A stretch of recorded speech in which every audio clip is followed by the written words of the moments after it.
Welcome everyone to Marsh's 2020 U.S. Education Insurance Market Update webcast.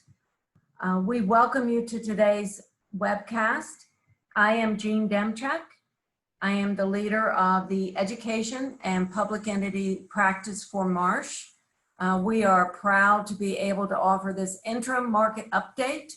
Our agenda is including the introductions that we'll go through in a moment. We are going to look at market information, resources and insurer financial review, casualty market, including professional liability, and property market update. We have held this panel for 15 years. The same folks that I'm going to introduce here. You can see Paul Scherbine, who's part of our market information group. Mark Turkolo, our Senior Vice President, leads our Marsh Education and Public Entity Placement Leader. And then David Letzelder, who is part of our property practice and one of our key property advisors in everything that we do in property. As I mentioned, for 15 years, they've participated in this panel, have consistently provided critical information to both clients and prospects and our colleagues. So we're very excited to have them today. We have about 135 on this webcast, and I want to first acknowledge the fact that 2020 was a year dominated by the pandemic, which added to the challenges of an insurance industry that was already in the throes of both a hard market for property and casualty. You've asked by the questions you submitted and that we've integrated into all of our comments today, that we look into our crystal ball and give us percentage increases by coverage lines.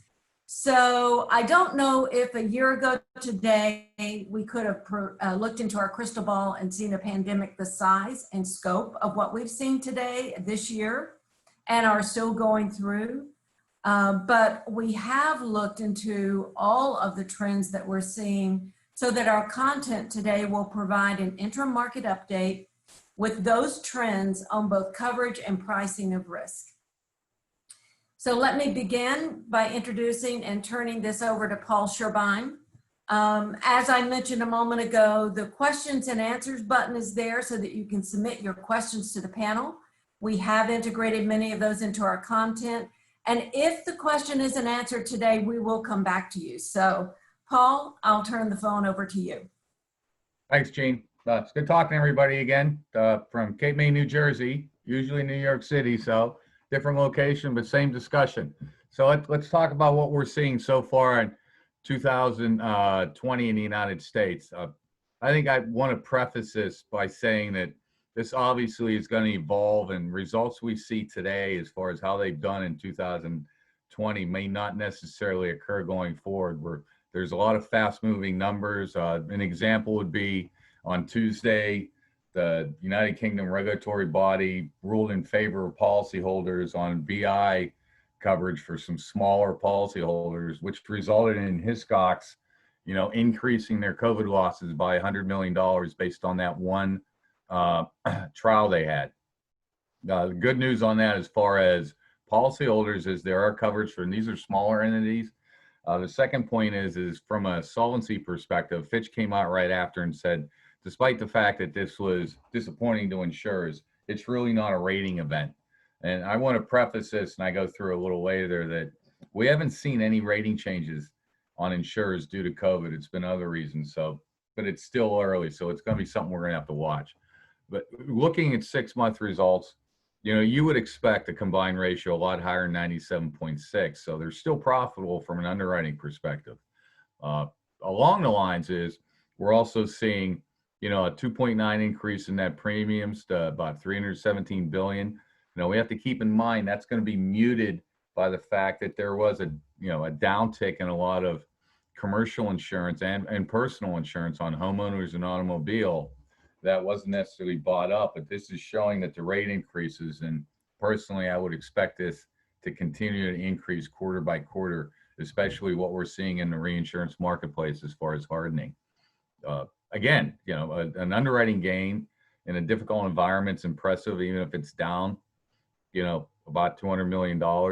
But considering what we've seen so far and the fact that in the second quarter, a number of carriers did post significant increases in their number for COVID. For example, Chubb went from 11 billion to about 1.2 billion. Lloyd's has posted a 6 billion gross, 4 billion net loss, which I'll get into, but still a gain on that is pretty impressive considering the headwinds they're facing going forward and the reserve problems they're seeing going backwards from a macro perspective. Again, you did have a policyholder surplus drop by 22 billion. That's understandable. It's going to get into the investments, which is a whipsaw in the first two quarters. A good example of what happens and how large carriers can affect the aggregate number of the industry is unrealized capital losses were $38 billion. But if you took out Berkshire Hathaway and State Farm, it would have been negligible. Just so you know, when a Berkshire Hathaway and Warren Buffett owns something, they're all owned by the insurance companies. So when you saw stock market ups and downs, for example, he owns a big chunk of Kraft Heinz. Their stock hits them, but as far as what does it do to the industry, it's not a real big hit because you think about it, Berkshire is sitting on 148 billion in cash right now, so it's really not a worry. And State Farm's fairly substantial too. The first quarter unrealized losses flipped for most other entities. So while there were big losses in the first quarter looked bad, the second quarter, as we've seen with the stock market and some rally on the bond market, it kind of broke even. Obviously, the net income with realized losses down has dropped, but still the industry is making money despite the fact of what's going on today. Catastrophe losses, and this is one point that's going to be a driver going forward. These are added 6 points instead of 4.5, considering that we haven't hit hurricane season, and this does not include any wildfire losses. And today they came out and they estimated civil unrest is going to cost $2 billion to the insurers in the first half of this year. And another expected point would be a fall in net investment income, lower interest rates, hard yield defined, and that's expected. And that's going to drive underwriting on the front end because they can't expect investment income. And the other point that's going forward is they're running out of the ability to use loss reserve reductions from prior years to prop up results now. In fact, Best and most other rating agencies are saying that they expect this to go the other way and we should see some adverse reserve development going forward. So the next slide, moving into mid-sector analysis, just want to go really quickly in the points I saw and where there are real changes, and some of these are expected. Obviously, property volume rose dramatically. Increased pricing is taken across the board. We've had reductions. I know John will go into this later. So that was an expected form. And also occurrence form, which is basically your excess casualty or liability. That premium volume is rising a lot also. So we're seeing the lines that are getting affected, and even claims made, because that includes D&O insurance. That went up a lot. And this is the first time, to be honest, since I've been in the industry since '84. And 1986 was the first time we saw a lot of multiple lines of coverage being affected. And this is happening again. So this is unless you've been in the industry for 40 years, this is a once in a lifetime occurrence with all this happening at the same time.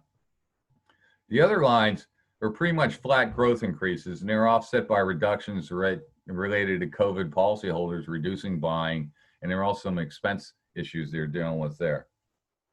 So moving on now, looking at what Beth said about this. Now, I would like to say to keep in mind that this was their early analysis. They didn't have all the numbers in on the United States, and looking globally, there's a little difference in how this is affecting different regions from Asia versus Europe and the UK. As I said, the change in the recent judgment in the UK will probably hit these companies like Hiscox, Beasley hard on this. But in the United States, underwriting expenses up were primarily because of, anybody has Geico as an insurer, everyone was getting discounts or getting policyholder, refunds. And what that did was they had to expense that through their expense ratio. So if you would take those numbers out of the combined ratio for the industry, you were looking at a combined ratio of 94, 93, which is pretty phenomenal for the industry as a whole. Also expected was realized gains declining. There wasn't a lot to grab in the first quarter and the second quarter. And the real thing about that is if you take a realized gain, you've got to reinvest it. And with the Fed trying to keep interest rates near zero, it's going to hurt you going forward from a investment income perspective. Other lines had some growth, but not a lot. But as I said before, we're going to see a continued reduction in favorable reserve development, and increasing loss trends are going to dampen these casualty results. Well, next is what do we see in COVID? Original estimates have been anywhere from 40 billion to 125 billion is what they think the global insurance industry will pay. Lloyd's came out pretty early and said 105 billion. They pretty much doubled their amount they expect to have. That being said, it's mostly considered an earnings event rather than a capital impairment event. We haven't seen too many at all rating changes due to COVID. They have put like the commercial insurance industry in the United States on negative outlook, European industry on the same thing, but all the rating agencies are saying, which is positive for you as policyholders, that the United States industry, as long as there is not overreach on what they need to cover for different insured losses in the United States, is well capitalized to handle this. And I still have not seen any ratings getting downgraded because of shock losses on this.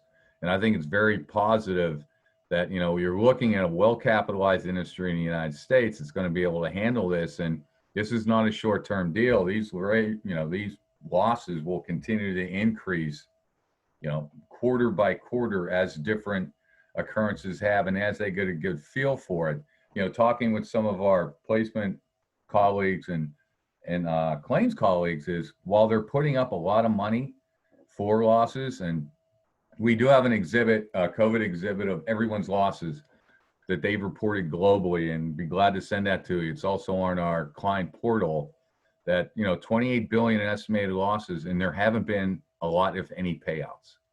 So this is money sitting there. It's a lot of what they call incurred but not reported losses, where you've got your actuaries doing a macro look at their book. Another important thing about this is half of the losses are expected to be eaten by the reinsurance industry.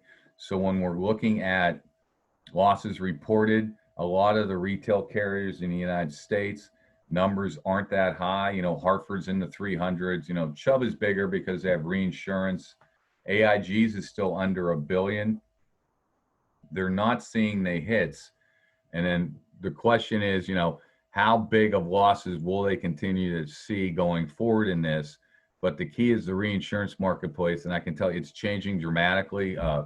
If you get a chance, Guy Carpenter has a very good webinar they just did on expectations going forward, and they believe there's going to be a 20% reduction in capacity for reinsurance in 2021 due to the fact that they're pulling back. Munich Re announced yesterday that they are suspending all pandemic coverage in the property casualty going forward until further notice. They are going to stay on life health. And even on the life health side, China Life, substantial, right, it has a $3.3 billion hit just for and they're a local carrier. Now, they are one of the largest, but that gives you an idea of where they are as far as it and what may happen going further. We're also going to continue to see dramatic investment portfolio gains and losses on a quarterly basis. So far through the third quarter, the positive and the negatives. The positive is the stock market. The negative is, unfortunately, for the property casualty insurance industry, they do not invest heavily in the common stock market because there's rating pressure on them, because you can definitely have some losses and you're going to mark to market. A concern we have going forward is with the lack of yield on the investment portfolios, there has been a dramatic rise in alternative investments. There's actually a very good study coming out by Standard & Poor's on the life side about their portfolios and how they've tried to meet up with their, either if you're buying any type of life policy that's interest rate sensitive, to try to keep up with the investment income. There's a concern about less conservative assets, hitting the portfolio at the same time that you see, losses increasing. And that's why we're seeing the lack of investment income, historical loss trends growing dramatically, and COVID in 2020 hitting them. Why I think from a macro perspective, we're seeing the reduction in limits, reduction in reinsurance purchasing power, reduction in coverages offered, and moving into lines of business that really makes sense for your company. And it is all by cost of capital. If they're going to put $1 up from their equity, they want to make sure that that dollar makes the most return they can possibly have going forward. So there are going to be definitely shifts in what companies are writing.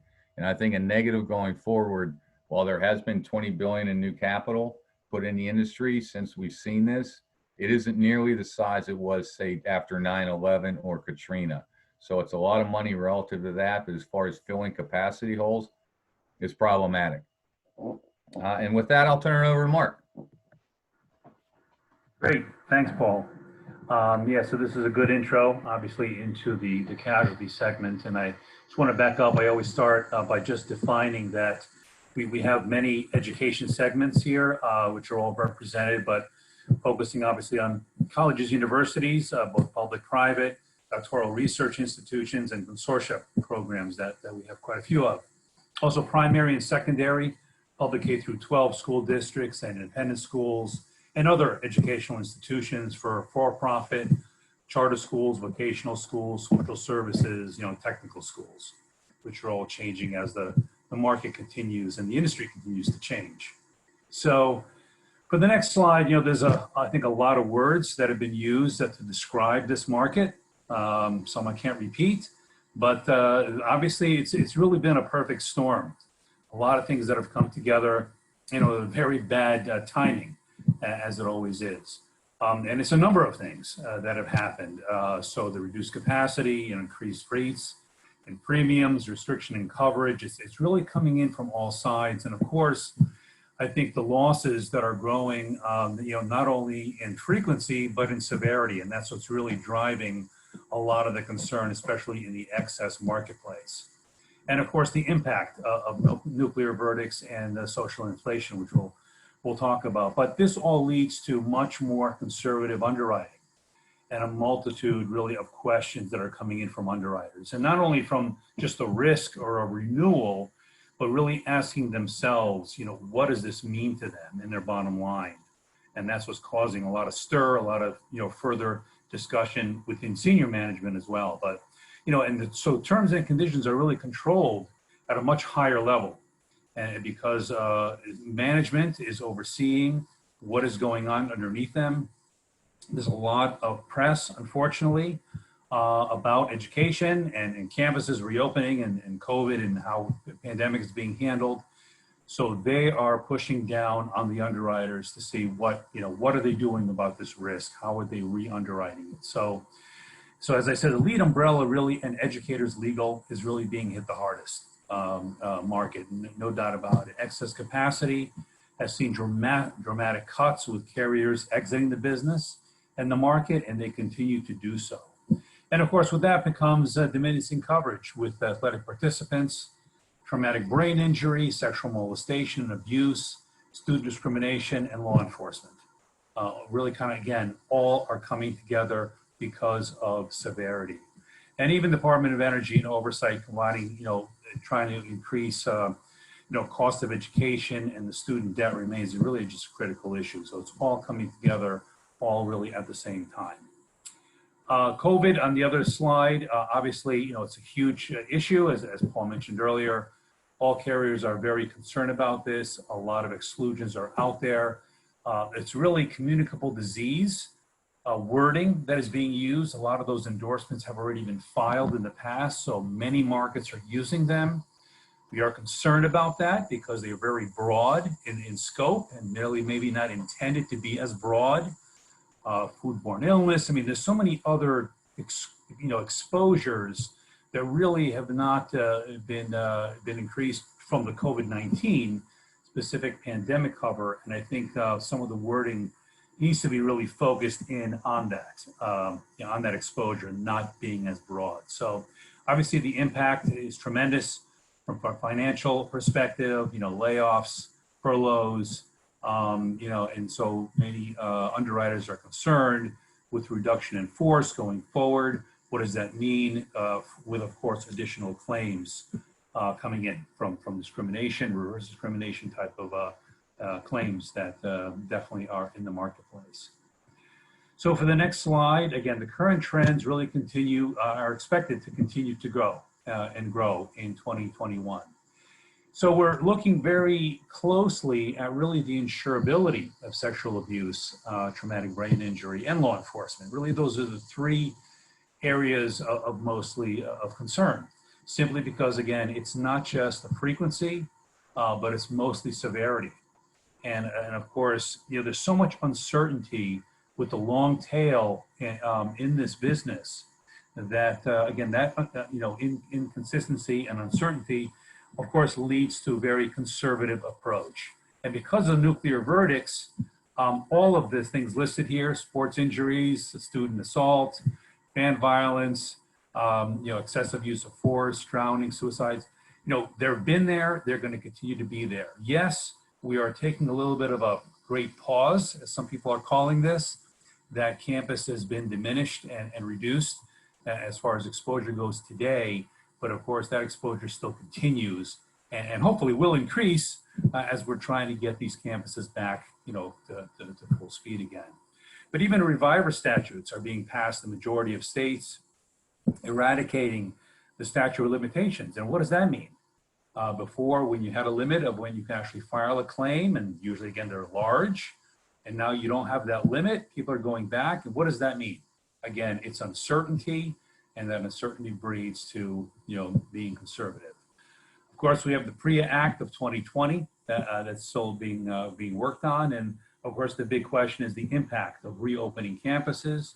Many of our clients in industry have been trying desperately to reopen and trying to be, amending their facilities to provide, on-site, online, or hybrid type of learning skills. So I think a big issue that's, again, an unknown is really tuition reimbursement. We're seeing a number of class action lawsuits really testing the quality of online learning. What does that mean? It's going to be a long-term, kind of a long battle to determine what actually is going to be the outcome of that. But we're seeing that out there, and it's playing out right now as we speak. So again, a lot of uncertainty there. We're very mindful of what is out there and how to build a program, how to build capacity and coverage, and what is the cost of that capacity. So we, of course, always have a very broad net on globally monitoring this marketplace, the European markets, and London, and Zurich, and Bermuda, everywhere. So we are very focused on making sure that we continue to provide broad coverage as broadly as possible on an occurrence basis and getting as much capacity as we can. So next slide. We're also talking just GL right now, and it's being affected, obviously, because of the defense costs, but markets are really reevaluating and re-underwriting, really those three lines of coverage on the primary side. And we're seeing really up to double-digit increases in the GL. Now, really the GL and that primary layer is only providing $1 million or $2 million. So it's contained. We'll get into the excess problem a little bit later, but what's happening though is although what was contained within $1 million limit just a few years ago is now being possibly not even contained in the $2 million retention or even $3 million. So I think on large programs, we're going to see a real need and push from the underwriting community to increase retentions. And a 6-digit retention is just not going to fly any longer. We're looking probably at 7 digits minimum, really, to attain a large risk.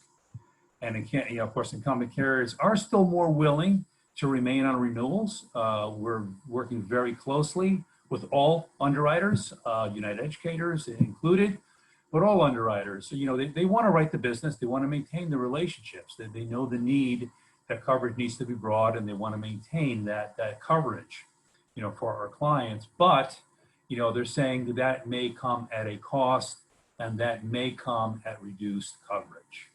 So again, very critical to provide quality submissions, trying to get as early as possible. Be clear, concise information, financial, audited, interim, and also, 10 years worth of loss information. You have a good story to tell, even though the rates continue to go up.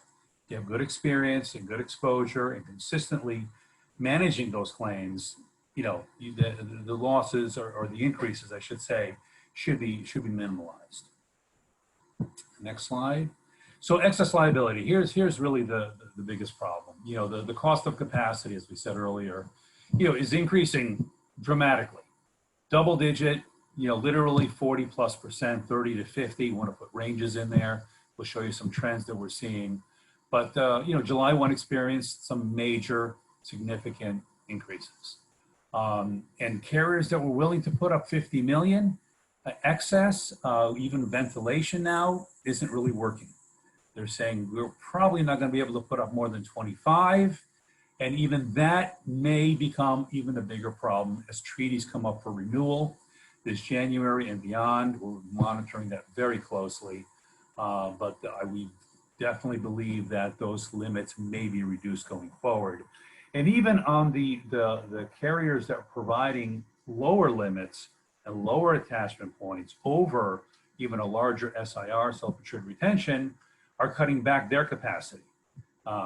Many have had 10 in the past, but when you're talking about coverage that we are requesting from them, they're not able to provide, maybe up to 5 million or even 3 million to really provide, again, the TBI SNL that we talked about in the past. And they're, again, fewer willing to ventilate because they just don't want to put up that kind of capacity. And what's the cost of that capacity? So, and here we're showing some, again, trends that we've seen.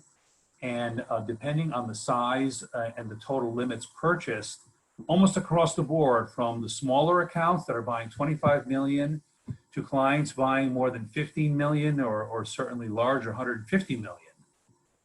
Everybody has either cut the amount of purchase or just ran out of their budget. So that's unfortunately, and we've seen that literally from the smaller risks all the way through the larger risk. Almost every market, every client has bought less limit going forward. Next slide. So here we try to break down kind of total limits for communicable disease. That, of course, that endorsement and wording is being used quite drastically and consistently. Also, sexual abuse molestation limits being cut. Same thing with TBI, traumatic brain injury. So what was available in last year, even 2018, 2019, now is not available. And capacity, like I said, we're at least in the red here, showing that coverage is still available, but it's at a price and with less capacity. And that's for all shapes and sizes of accounts. Next slide.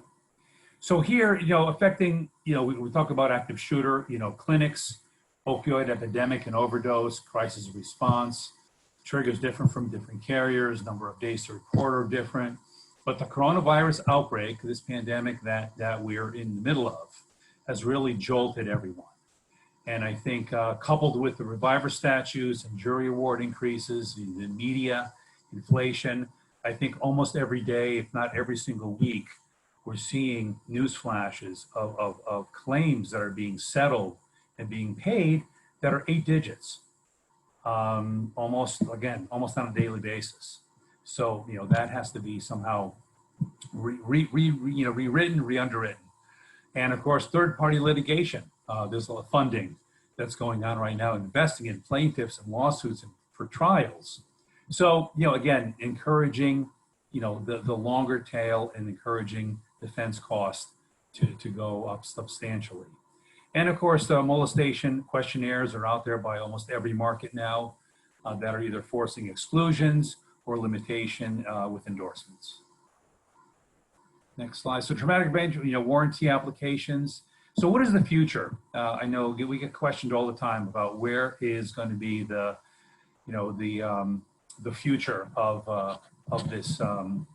Both from all the markets are completely looking at re-underwriting limits. So we're focusing still on many projects we have going to find standalone facilities, either wrap programs to provide that capacity for sexual molestation or traumatic brain injury or even law enforcement. Those three are really going to be the most litigious, and even study abroad programs, transportation providers, school buses right now for students, how MVRs that need to be reviewed. Many more school buses are going to be on the road because there's less students per bus, so more drivers are needed. How is that MVR going to be maintained and reviewed? A lot of questions surrounding that. And of course, business interruption regarding the COVID-19 and everything else that goes along with it. And of course, defense costs are growing larger than indemnity now. And again, where's the balance and where's this going? So next slide is just really talking a little bit more about the large capacity blocks. Most of our clients we've had the pleasure of being able to provide hundreds of millions if needed of capacity. The capacity is still available, but at what cost? And most importantly, where's the coverage? I think reinsurance pricing is going up, and really this can't be solved by price alone. So still a lot of risk management needs to be implemented and again described in submissions of what you're doing and trying to minimize at least those incredibly large increases that we continue to see. Monoline coverage for auto, just to back up, med mal carriers are beginning to exclude sexual molestation. We're seeing that, and many of you with research institutions, with medical facilities, that's obviously a huge concern. And monoline auto coverage is literally vanishing. And of course, 50-passenger vans are still increasing. So senior management, again, is overseeing this, and our solution, of course, is always to provide and find quality capacity with the coverage that's needed. It's just probably going to come at a much higher price along the way. And the global capacity is still out there, but not the coverage. So educators legal. Yeah, I'm not going to read all of these, but obviously, again, legal costs, I think from, employers and practices liability, EPL, is really what's driving this. It's a really bad situation. Standalone ELL markets have basically gone away, or the capacity has really been diminished greatly. So even 10 million that was offered by others are gone, and they're only offering 2.5 million. Net Educators obviously still offers their 40 on both lines. So we're hoping that continues. But when you're looking at other markets, you're trying to layer this, it becomes very, very costly. Also, markets controlling panel council selection is becoming more difficult and more stringent, looking at hourly rates and hesitant to really permit any kind of alternative appointments. And again, just diminishing market on ELL continues. Next slide. Again, auto liability, I'm not going to read all these, the time permitting, but we always have a lot to say. But I think carriers are really scrutinizing really what is being underwritten, MVRs, no student drivers, a huge pushback on this because, again, the losses are there and we are seeing that unfortunate experience. Next slide. So excess comp, right now, really workers' comp has been probably the best line that we're seeing. It's been consistent. There's still markets out there that are interested in the space.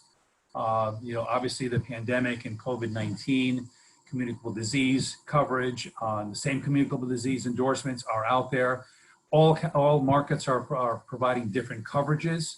So you have to be careful. We're reviewing them to try to get some consistency in them. But again, it's re-underwriting of that exposure. Excess comp market, is competitive. So hopefully we'll continue to have some more consistency within the comp world. And again, looking for more information. IPL, which is the internships and professional liability, fairly consistent. We're seeing less of an increase there. The forms are consistently, being renewed. And examples obviously include all kind of nursing, athletic trainers, law, psychology, accounting. That is all being provided within the coverage. So that's fairly consistent going forward. And the next slide, I'm just going to give you a quick summary because, here's what an underwriter looks at. You've got, 20 plus lines and exposure that is driving risk. And so it's very, very wide exposure. And although most of this used to be contained within a primary or lead umbrella, it now isn't anymore. And that's what's driving, the whys behind what we're really seeing in this marketplace. So we're going to talk about the trends we've seen. Really the past 3 years, we're showing you some trends for all lines of coverage. From GL, it's taken the increase as we've shown, auto as well. So really comp is probably the relatively stable area, and excess workers comp, is fairly stable, but educators legal, and then lead umbrella and excess umbrella. I mean, that's really where we're getting hit the hardest. We're going to continue to see these changes, I think, in going forward, and the restriction of capacity. So next slide. And so this is the primary, really the K through 12. I mean, the market remains difficult and erratic. I think the use of alternative risk solutions and captives should be increasing. We're experiencing that and expanding that daily. I think that's really going to be the dramatic need for that. But again, reinsurance has taken a bigger hit on rate, which of course comes back to the underwriter. Guaranteed options are still available, and capacity is available up to 10 million. So, but of course, with budget restrictions and reduction in staff, there's a lot of varying results. So, which obviously leads to more volatility, which we don't like to see. Next slide. So really rate guidance, again, looking at some of the trends that we've seen, you really have to look at each individual account, specifically looking at its experience and its exposure. But unfortunately, it's going to continue, I think, to go up and needs to be reviewed very, very carefully because forms continue to change. So we have to balance really the formula between the coverage you're buying, which is the most important, obviously, to the capacity that's offered and the cost involved. So with that, I will turn this over to David. All right, thank you, Mark. Well, the property market, I guess, where I'm at with it is I long for the days when we used to consistently deliver very good news to clients. So it's been a couple of years now. I think it's fair to say that the property market probably led the downturn in the insurance industry. I think we were the first ones out of the gate with the change as far as rate increases go. And that's been a trend that's continued for a while. So this chart that we're looking at here, it's pretty simple to read. Red is bad, green is good. And you can see there's a vast majority of the renewals that we had in Q2 2020 that were in the red, or the rate increase side. One key point here is this is data for our second quarter, which is April 1 through June 30th renewals. And as we know, much of higher education are July 1 renewals. So we'll talk about that in a moment. But really striking outcomes here. If you look at the gray line, that was last year's full-year trend for 2019, and you can see a lot of activity occurred there within that 10% or so rate increase area, and now you move into 2020, and we're very consistently into these very large rate increases, with almost 2/5 of our clients experiencing a rate increase of greater than 20% in this past quarter. This slide sort of tells the story over time. So for those of you who know what the acronym means, I'll apologize, but for those who don't, HIM, where you see up in the upper left there, is Hurricanes Harvey, Irma, and Maria. And those occurred in the third quarter of 2017. So this chart is sort of taking us back to Q2 2017, and you can see, again, green good, lots of clients that were receiving rate decreases. And as it turns out, I guess we didn't know it at the time, but the soft market was nearing an end at that point. Fast forward to Q4 of 2018 in the middle there. So 1 year after Harvey, Irma, and Maria. And you can see the impact. Clearly, you know, the market was firming, but again, if you look at the middle there, the yellow, you see 40% of renewals were experiencing rate increases between 1 and 10%. So that's really where the bulk of the activity was occurring. And then finally, moving forward to Q2 2020, and you can see again the downturn in rates and the impact over time of what's been happening. So it's been a fairly steady downturn to a point now where we're in, I think, what most people would characterize as being, you know, a hard market. And then this slide here is just sort of representative of every quarter from Q2 2017 through Q2 2020. So a 3-year period of time. And again, you know, back in 2017, you can see a lot of green, a lot of rate reductions. The depth of the Keller reflects, you know, how many were in that category, or how large the rate reductions were. And so, you know, the darker the Keller, the greater the rate increase or rate decrease, depending on which one you're looking at. And so you can see, you know, it's been a steady downward trend through 3 years at this point. So, you know, I talked about that data had been for our Q2 results, which is, again, April 1 through June 30th. But I think far more important to this audience is rate impact or rate change for July 1st. And that is captured in our third quarter data, which is reflected here. So this is data that was pulled as of September 5th. And I want to make sure that we're, you know, being aware that this is, you know, it's preliminary, so it's information that is changing as information is input into our system. But the average rate increase for all of our clients, so across all industries, it's a very broad spectrum in property, was 22%. That rate change trend that I talked about, we've seen now rate increases for 11 consecutive quarters that have been kind of accelerating rate increases. There is a meaningful difference in outcomes between larger and smaller placements. So we have, you know, larger, we'll see on the next slide how we define that, but a very noticeable difference between large client placements and smaller client placements. And then also too, between natural catastrophe driven placements and non-natural catastrophe driven placements. And again, 87% of our renewals in the second quarter experienced rate increases.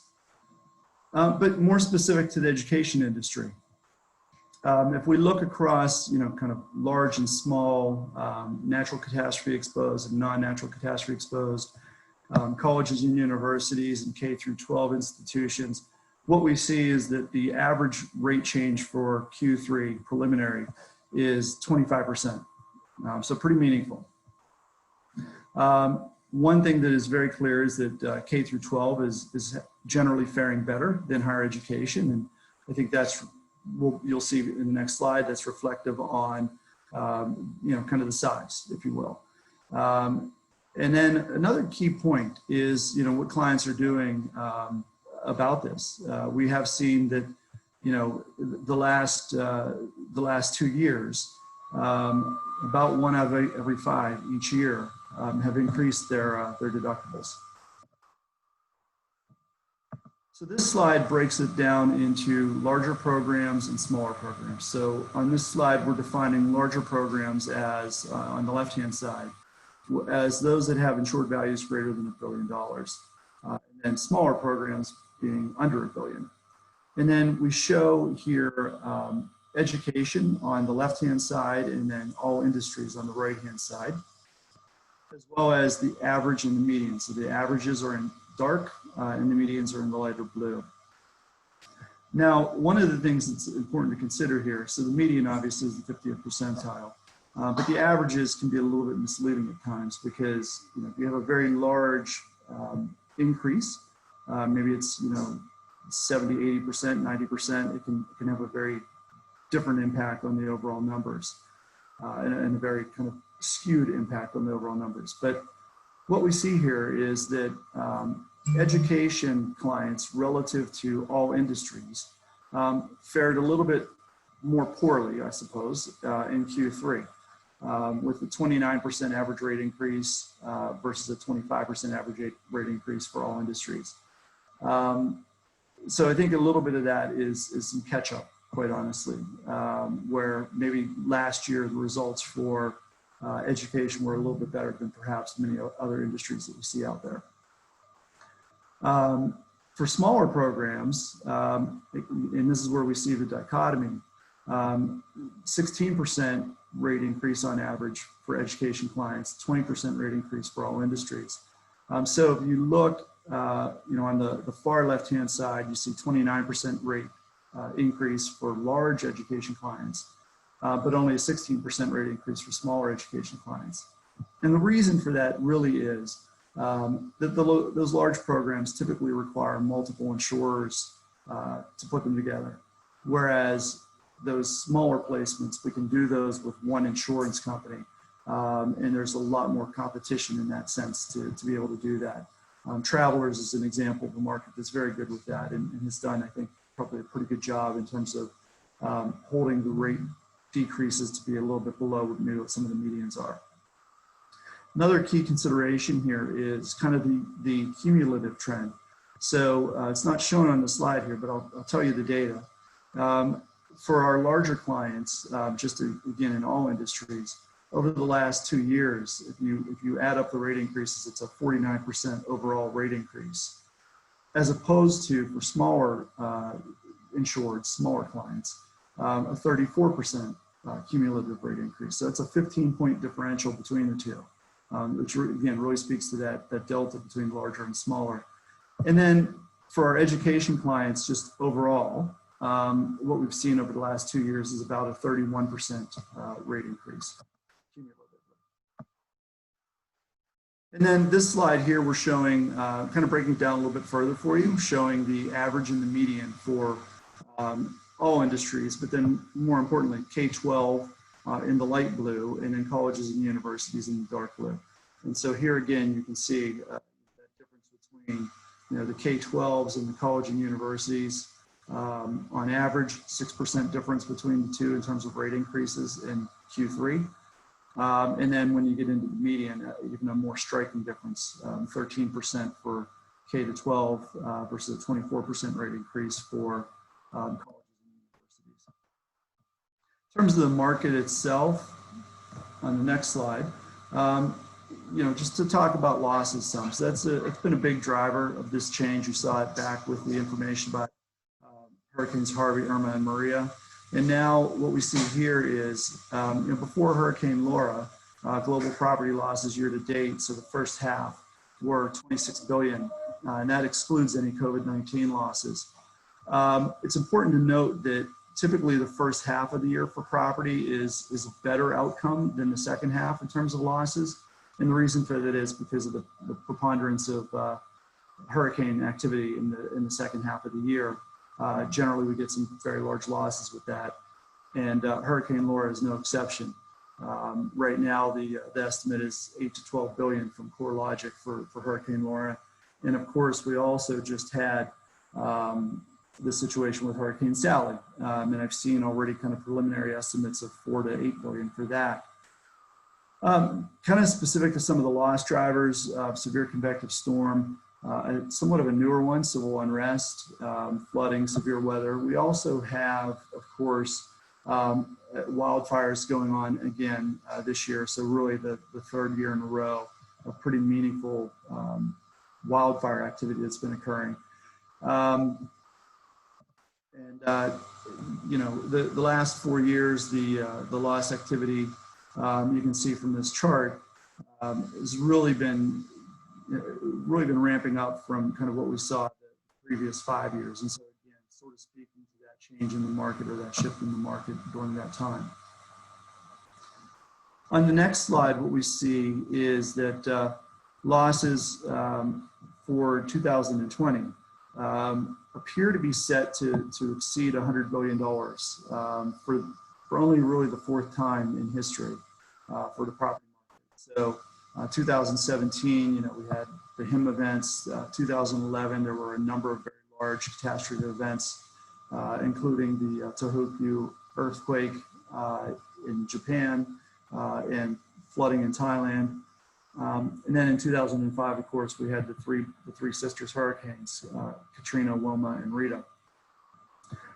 So these do anticipate some loss activity from COVID. It's anywhere from a kind of a more conservative range to a very aggressive range, but you could see, depending on how those losses shape up, we could be in for a very substantial loss year in 2020. And then just talking in terms of the market in general, in terms of some of the things that we're seeing, a lot of restrictions coming from underwriters. Obviously, there's rate increases, but they're also looking to change terms and conditions. And so a lot of activity around, we had done a lot of work building up sort of non-physical damage coverages in the industry over the soft market. Now some of that is starting to be taken away. And those are things such as ingress, egress coverage, civil and military authority coverage, where they're starting to be scaled back some. And a lot of that is in response to what happened with COVID-19. Cyber perils, of course, we had done a magnificent job of including those into property policies, and they probably really don't belong there, but what we're seeing now is that underwriters are starting to push back and strip away that coverage. And then communicable disease, what we're finding is that each market seems to have their own exclusion that they want to attach for communicable disease. And then in some cases, we see companies like FM Global where they've really materially scaled back the communicable disease coverage that they were offering. And I think now the standard is a $10,000 limit for communicable disease. Another thing in here I'd mentioned before, strikes, riots, and civil commotion. So in the wake of the protests of, that we've seen the last month or two, what I saw just recently was a number that estimated a loss estimate for those events of $1 billion. So, a very unusual type of activity, but again, just adding more and more to the losses. And then also we're seeing a lot of push from deductibles, from underwriters for deductible changes, looking to improve their risk-adjusted price. And then what should you do? What are the strategies for mitigating some of these premium increases? And I think here, the key is information, making sure that your values are correct, providing very good COPE information. And for those who don't know what that acronym means, it's construction, occupancy, protection, and exposure. So information about your buildings, when they were built, what type of construction they are, do they have sprinklers to them? Very detailed information is very helpful for underwriters on that. Looking at your retentions, of course, focuses on loss control.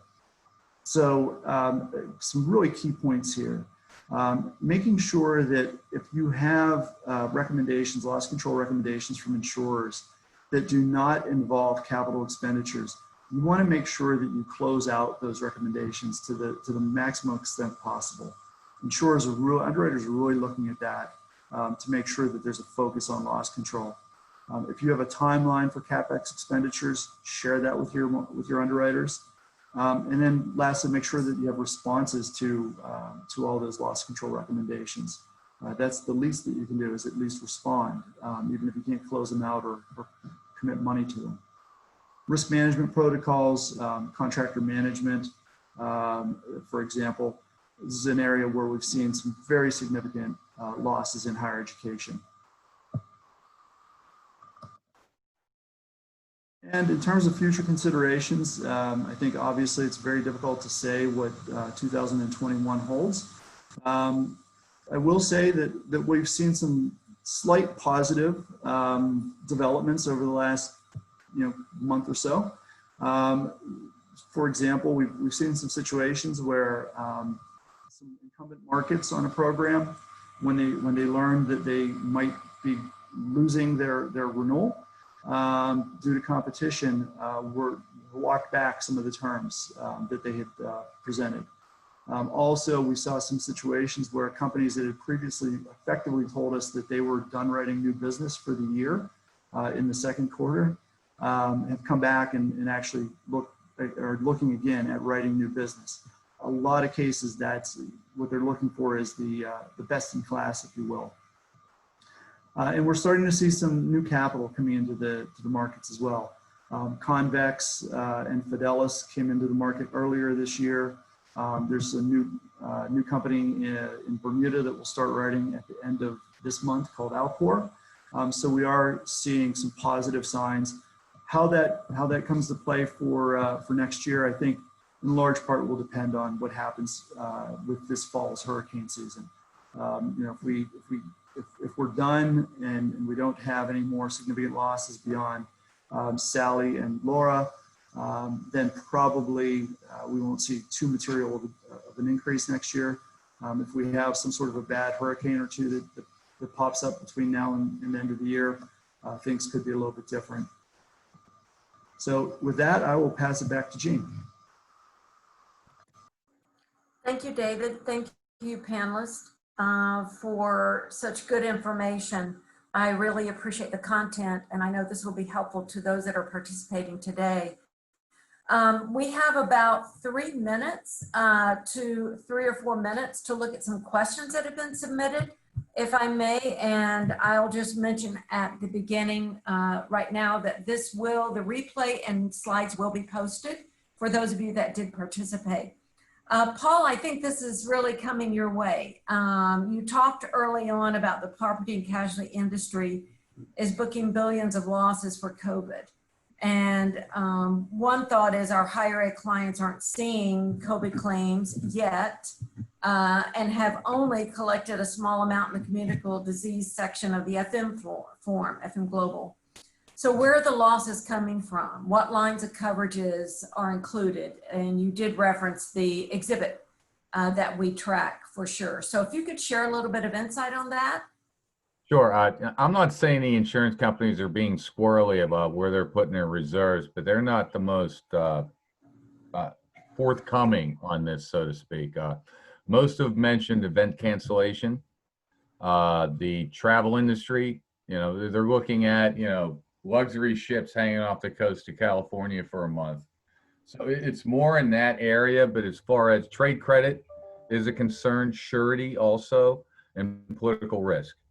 Because as we're seeing in the United States, expectations, I think it came out today that Yelp does a study of, restaurants, and they're expecting 50% of restaurants that have been out of business to remain out of business. So then that brings up that aspect. But I do believe that, for example, Chubb looked at, what do we have? And they came out with 11. They said, what can we expect to have? So they're doing a macro across all lines of business. But what we're seeing now is event cancellation. And that's why you also saw in Europe where the government started saying, we've got to back trade credit. So they know that's going to be a problem. As I said, during the year, I think this will all finalize. We'll get better. Once we get 10Ks at the end of the year, we'll have a better feel. Good. Thank you so much for that. Another question asked, and this will be for both David and Mark. Are carriers offering multi-year terms? So Mark, we'll start with you. Unfortunately, only in workers' compensation, we are seeing multiple year deals. But unfortunately, as the market is really bracing for further change on the casualty side, liability side, expecting any multiple year deals. Thank you, David. Yeah, I think there's always an exception out there, but generally speaking, no. We're not seeing any companies offering multi-year deals with the exception of certain lines of alternative risk transfer. Great, thank you. The last question I believe we have time for comes from participants that submitted this earlier. What is Marsh doing to replace capital in the market? David, do you want to begin with this? Sure, absolutely. So we had created a facility, a capacity facility called Alternus, which is a blend of traditional capacity and also alternative capital to handle the natural catastrophe events. So alternatives has been a huge benefit for many of our clients. We probably have at this point over 300 deals placed with it. In some cases have provided up to $200 million worth of capacity for clients' programs. Thank you, David. Mark, any input, thoughts? Yeah, on the casualty side, we don't have a name for it yet. We do have a product out there in our form. Again, we're really mindful to make sure that, you know, it is as broad as possible with the proper triggers as possible. And that's our being negotiated literally almost every other day. Thank you. One more I time. believe, thank you so much, Mark. Thank you, panelists, Mark, David, Paul. I appreciate your input, your preparation for today. As I mentioned, the slides will come with the replay of this webcast. Thank you all for participating and asking questions. This remains a vital conversation that we are dealing with every single day since March. We will have another annual market update webcast in March of 2021. And at that time, we will provide what's changed at the end of the year, going into 1/1 treaties and looking forward to 7/1. So look for that save the date to come. Thank you all, and we appreciate you participating. Thank you.